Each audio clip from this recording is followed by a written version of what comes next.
Ridley Scott é um grande cineasta, além de ter feito dois dos maiores filmes de todos os tempos, Blade Runner e Alien, O Oitavo Passageiro. A sua filmografia tem uma extensa lista de excelentes filmes como Gladiador, Cruzada, cuja versão do diretor é a maior discrepância que eu me lembro de um filme lançado direto para o cinema e a posterior versão do cineasta. Também Thelma e Louise, Perdido em Marte e outras obras excelentes que fariam inveja a outros diretores. Mas para um cineasta de tanto calibre também é impressionante a lista de filmes pedestres que ele tem, como por exemplo O Conselheiro, Do Crime, Todo o Dinheiro do Mundo, Um Bom Ano e A Tormenta. Ele é um diretor comercial dos melhores de todos os tempos, já tem 89 anos fazendo filmes desde os anos 70, é impressionante ele se manter em atividade, mas ele não tem exatamente um traço de autoria, uma assinatura própria, fora talvez o escopo e o grande épico que ele consegue fazer em seus filmes e ter confiança do estúdio de ter um retorno financeiro, ou pelo menos tinha. Tem duas entrevistas recentes que explicam bem o lugar em que Ridley Scott está nesse momento.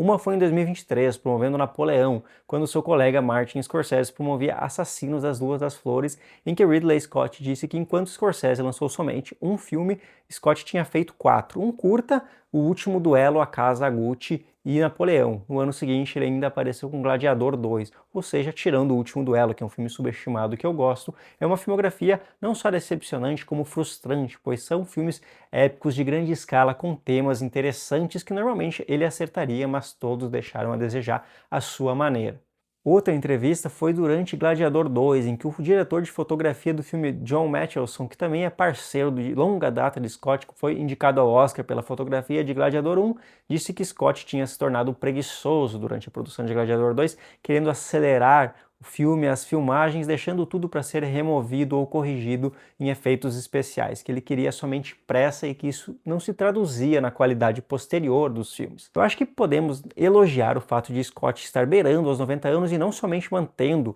uma linha de produção muito prolífica de filmes, mas filmes grandes e que demandam muito do seu diretor. Talvez ele esteja querendo deixar um grande legado, o maior número de filmes possível até ele aguentar, mas talvez não seria melhor considerar o que Scorsese faz, apesar de ser um pouco mais novo, já num terço final de carreira e de vida até, por que não, fazendo filmes mais espaçados, mas sempre elogiados por crítica e aguardados pelo público, enquanto Scott lançando filmes de ritmo industrial, mas todos eles de certa forma decepcionando e indo aquém, tanto em bilheteria quanto em gosto popular. Pois bem, não parece ser o que o diretor quer nesse momento, pois após passar em branco, em 2025 ele retorna em 2026 com um filme Ponto Sem Retorno, no original Dog Stars. Apesar de ser um filme num escopo diferente, uma temática não muito similar com o que ele já fez, o filme também tem um certo tom de fantasia e grandiosidade em sua temática, se passando num futuro pós-apocalíptico distópico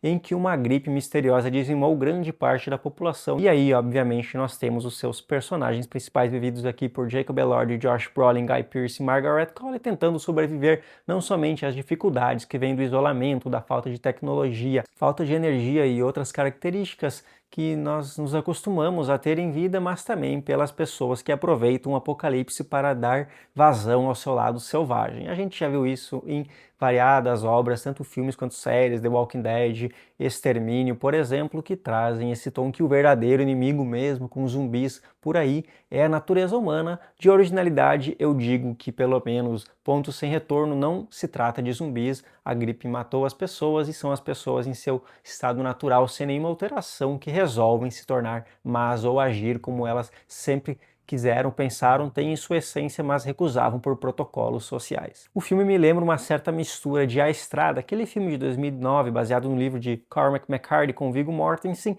e O Extermínio, o filme de 2002 ali do Danny Boyle, porém sem a contemplação do primeiro e sem a adrenalina, energia e tensão do segundo. Scott consegue trazer belas imagens dos Alpes italianos usando o personagem de Jacob Elordi, que pilota um avião sobrevoando os locais procurando sobreviventes e também condimentos para manter a sua vida e enquanto busca algo melhor. E ele consegue trazer momentos de ação impressionantes, e eu não quero relegar tudo ao fato dele ter essa idade, mas para qualquer diretor seriam momentos muito bem filmados e idealizados com bastante confiança, especialmente um que envolve o personagem do Josh Brolin com óculos de visão noturna, ou seja, obviamente durante a noite, enfrentando um grupo rebelde que quer destruir não somente o local que ele vive, mas também a sua vida. É uma cena filmada com brutalidade, com força, uma cena bem direta, mas com uma dinâmica e uma mise-en-scène que faz ela ser ao mesmo tempo empolgante, mas também muito nervosa em relação ao personagem. Tem também outra cena que envolve uma perseguição a cavalo de um grupo rebelde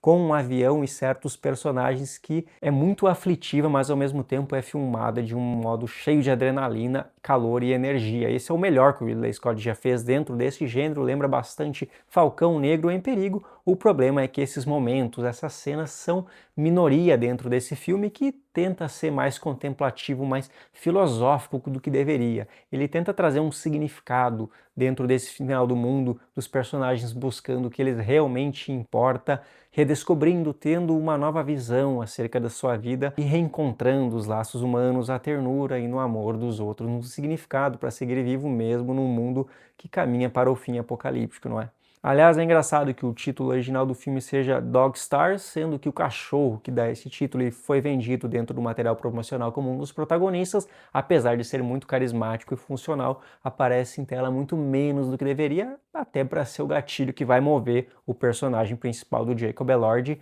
que até então estava bastante acomodado onde ele estava dentro desse mundo pós-apocalíptico. Se o Scott está feliz em continuar dirigindo, ok, beleza. Ele já deixou um legado quase inigualável, um legado insano de excelentes filmes, tanto a gosto popular quanto a crítico, mesmo não tendo uma autoralidade mais pessoal, mas até que ponto vale ficar desgastando e afetando a sua imagem de uma produção industrial que traz muitos filmes, mas são filmes que são normalmente desperdiçados, talvez por essa preguiça, essa pressa que ele tenha de filmar cada vez mais. Se ele ainda tem esse fogo, essa energia de se manter produtivo, não valeria mais a pena seguir o que o Scorsese fez, que é planejar melhor, dirigir um filme com paciência, mesmo que leve 4, 5, 6 anos para ele sair, mas numa qualidade total que vai ser lembrado décadas ou séculos a seguir e aumentar a imagem, o repertório e o respeito que esse diretor tem. Não é que Ponto Sem Retorno seja um filme ruim, ele é certamente melhor que os últimos três do diretor, que são A Casa Gucci, Napoleão e Gladiador 2, um pouco inferior ao Último Duelo, até por ser menos original, mas ele é um filme que poderia ser feito talvez por qualquer diretor minimamente competente, não é algo que você espera de alguém que já trouxe esses filmes que eu mencionei antes, como Gladiador 1, Thelma e Louise, até mesmo o subestimado Prometheus. Ele tem momentos muito bons, as cenas de ação, apesar de minoria, são do melhor que o gênero tem recentemente. É difícil você pensar num diretor que faça melhor dentro desse escopo, talvez tirando aí o Christopher Nolan, obviamente. Novamente, quando você assistir esse filme, a cena de visão noturna é muito bem filmada, tanto na questão dramática quanto na questão da ação, mas são pequenos segmentos dentro de um filme que não se sustenta de maneira brilhante e fora disso sendo, no mínimo, somente competente pelo carisma de seus personagens e do cachorro, mas certamente longe dos melhores filmes de Scott. Então, Ponto Sem Retorno posso recomendar, mas talvez não no cinema.